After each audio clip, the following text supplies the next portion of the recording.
Hello there, YouTube. Devin here again. Sorry I haven't put out a video in a while. Just been doing busy stuff at work, you know, and cleaning this place up because it kind of started to look like a terror cell. So but now that that's all taken care of and we're all clean here, and there isn't just gun parts and guns and body armor and helmets and camouflage laying around like I'm about to strike. We're back to looking like a residential place to live. We're going to do a gun video today, and it's actually on a gun that I've been really interested in and getting for quite a while, because it's a bit of an odd duck. I like guns that are kind of mashup guns that were started as something else and were made to fit another purpose. If you haven't seen it, I have a video on my Spanish FR8 Mauser, which is kind of the same, almost exact thing as this, but for the Spanish. But we're gonna take a look here at basically a Smelly. This is based off of the SMLE number 1 Mark III, but it is technically not an SMLE. Nice aluminum butt plate there. This is an Ishapore 2A1. So the history behind this rifle is India and Australia never adopted the number 4 Mark I during World War II. They stuck with the number 1 Mark III. And so 1962 rolls around. India, this is still their standard service rifle. India rolls around.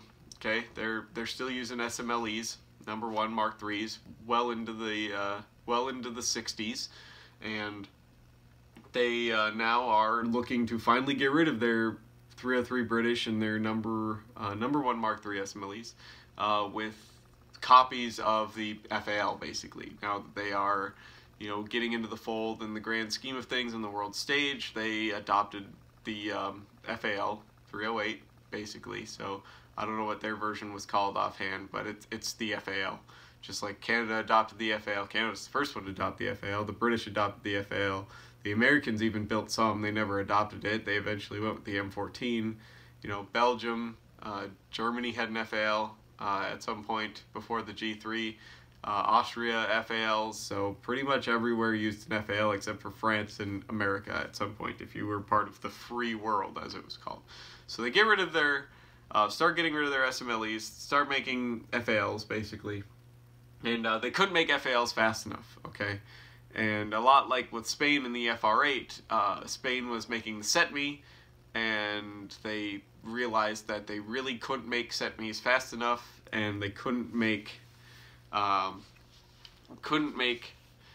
not everyone really needed the full frontline like assault rifle SETME either. So India came to the same conclusion, albeit 10 years later, that maybe we don't need to give FALs to everyone, at least right away. And we have factories that are making these, so making SMLE, so why not just make an SMLE in 308, which is the standard caliber of the time of the FAL. So they start making from the ground up. These aren't conversions. These are made from the ground up SMLEs in 308. So, and they're from what I hear, okay shooters, and so they were never intended for frontline use. They went to mostly rear line troops, reserve units, and they're actually still in service today with the Indian police force and some prisons and stuff like that over in India. You can tell here because if you've ever seen an SMLE magazine, this is a little bit different as far as a magazine goes. This one is alright, it has some issues feeding, so I'm going to need to play with it a little bit. But it's a pretty well built, pretty heavy magazine. This whole rifle is actually surprisingly well built.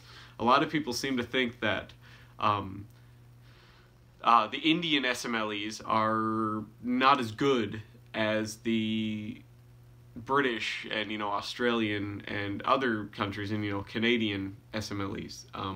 That's not really true, because India, if you look at it, was a British basically colony until the 50s, and Rifle Factory Ishapore which is who made all of these, and basically all of the SMLE #1 Mark IIIs, was basically set up using British machinery and British technicians and stuff there to make rifles. So they're the same thing, made up to the same standard as other SMLEs. So this SMLE is probably actually better than any other #1 Mark III made, simply because of the steel technology that went into it. This is made out of Type N steel, which is a much stronger, much more resilient steel than what was used in all of the #1 Mark IIIs. So there you go.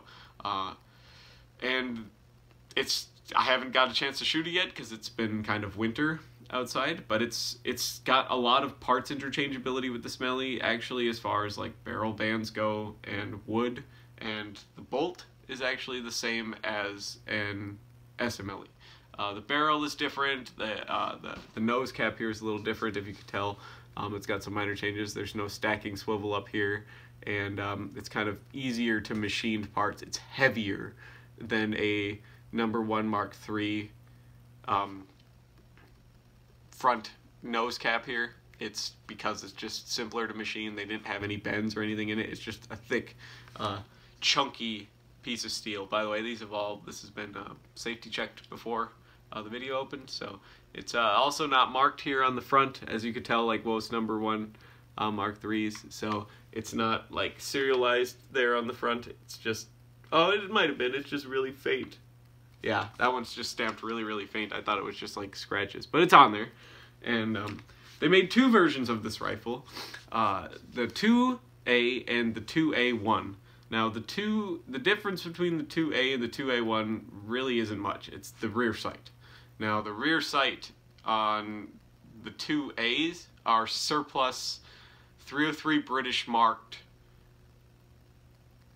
#1 Mark III rear sights, and so they weren't accurate to the 308. They weren't like sighted out for the 308, which is kind of caused some issues. So for the 2A1, they basically ground those numbers off and put on correct sights, and you can see it's the full length, still same sight for the #1 Mark III, but now they just kind of ground them down, or they, in this case, this one's so late that they made them new this way, and it's only graduated out to 800 meters. So it could go up way further than that, but it's only graduated out to 800 meters. So it works just fine. Still has the same little worm dial on the side to walk the range out.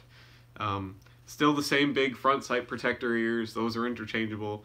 It's the early ones used stocks, leftover stocks, or cannibalized stocks from SMLE. So some of them you can find have really, really nice wood on them, or otherwise you find ones that are really, really beat up wood.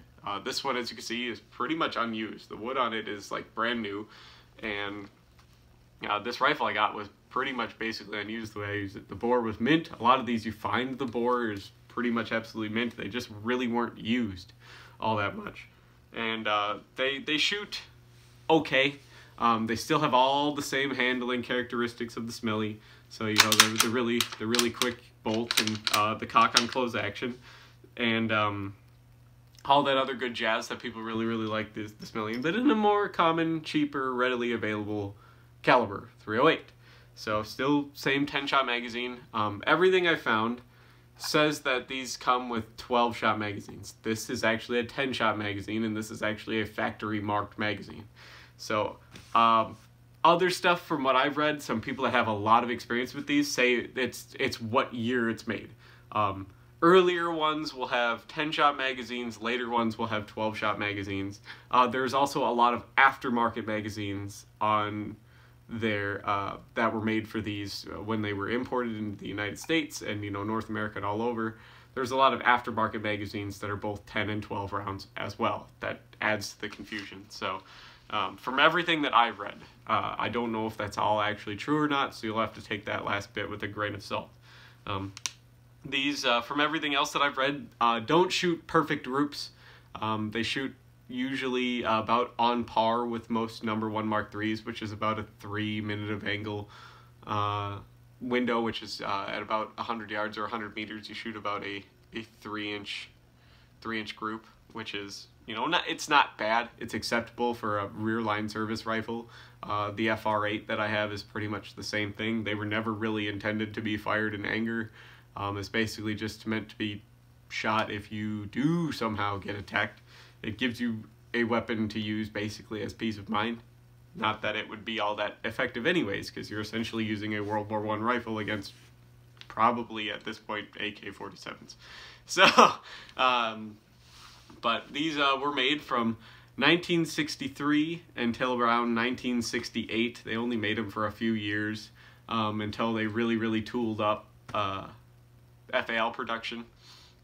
And that was kind of it. They stayed in rear line service for a lot of years, and eventually they were surplused out, kind of in the late 80s a lot of them were, and whatever the police force didn't buy, because by the late 80s, early 90s, they had enough FALs to make these obsolete, even though they were probably way obsolete before that. So comes with mine came with the cool Indian pattern sling. The sling swivels on it are a little bit different. They're like flat pressed sheet steel that were like laser cut out, and these still will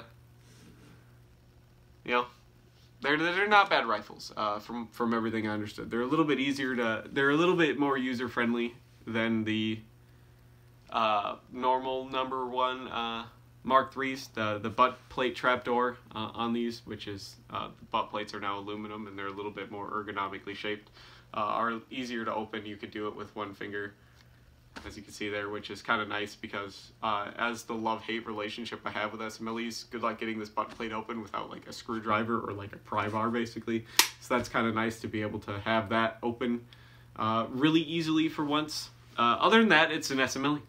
It handles like one. It actually weighs slightly more than an SMLE somehow. It has a little bit of a thicker profile barrel as far as the whole length of it. Which is where a lot of that weight comes from, and it makes the rifle very front heavy. Unfortunately, the rifle doesn't balance well because rifles are supposed to balance where the magazine is, and it's very front heavy. But it handles well. The sights on it are the same European notch and blade, so if you don't like those, you won't like this. But if you've handled an SMLE #1 Mark III before, this is going to seem a very familiar platform to you, while still being, you know, more economically viable to shoot and not having to worry about rimmed ammo or anything like that, and just cost to shoot will be a lot cheaper. So hopefully this will be coming to a video near you guys soon, and I can't wait to shoot this rifle. I got it for pretty cheap actually, so if you're interested, by all means, go and buy one. They're still out there here in the United States. I can't speak for anywhere else in the world, but hopefully you get one as nice as this one. And I'm hoping this one shoots well, actually, so I'm hoping it's a little bit more accurate than 3 minute of angle. But it'll still be something fun to plink around with here. So, and they take standard 1907 pattern bayonets as well as later Indian pattern bayonets, and they do not take the same British chargers. They take now NATO standard 5-round 308 chargers, so you can find magazines for them. Magazines are running about $80 US for one magazine. Clips, 308 clips are running really cheap anyways, so I'd probably just go the clip route and keep whatever magazine it comes with, as long as it is the, in fact, correct magazine. I have seen some of these where people have lost or damaged these magazines, and they're selling them with #1 Mark III magazines, which will not work with the 308s. So it will not feed correctly. So just be wary of that. Make sure you're getting the right magazine with your 2A1. So, and if you guys have ever had any experience with these, I'd like to hear about how yours shot and how yours worked and stuff like that, and any tips and tricks you have. So especially with the magazine, because mine seems to need a little bit of playing with in order to get it to feed reliably, because once I get down to like the last 2 rounds, they just don't wanna get caught by the bolts. So I gotta mess with it a little bit with the feed lips and stuff probably. So thank you so much for watching, guys. Hopefully you enjoyed this video, and hopefully you will enjoy the videos that this gun appears in to come. Thank you so much for watching, and Happy New Year's to y'all. I hope you're all having a wonderful time, and life's going good. I'll see you all in the next video. Bye.